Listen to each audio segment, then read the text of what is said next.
High, my name is नम्रता आणि आज आहे आपल्या चॅलेंजचा 8वा दिवस. सो या दिवशी मी खूप जास्त लेट उठलेली कारण की काल ट्रॅव्हल करून आलेलो शिर्डीवरनं. खूप जास्त दगदग झालेली म्हणून मला खूप जास्त लेट झालं उठायला.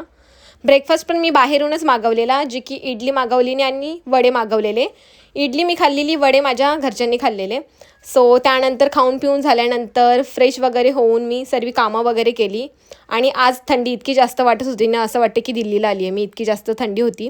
लंचचा ऑलमोस्ट टाईम झालेला. लंचमध्ये तर मी खिचडी भातच खाल्ला, जो की खूपच टेस्टी बनवलेला. आणि या साईडला मेथीच्या काहीतरी वड्या किंवा असंच काहीतरी होतं, ते मम्मीने दिलेलं मला. त्यानंतर मी डार्क चॉकलेट खाल्लं, जे की एकदमच बेकार लागत होतं, बट ठीक आहे. त्यानंतर मी गेली जिमला. जिममध्ये वर्कआउट वगैरे मी केलं आणि इतकी जास्त बॉडी पेन करत होती ना, ट्रॅव्हलमुळे का वर्कआउटमुळे आय डोंट नो. घरी येऊन मी ॲपलच खाल्ले कारण की जास्त काही मन नव्हतं खायचं, कारण की थोडीशी तब्येत पण लो होती माझी. And thank you so much for watching. Bye bye.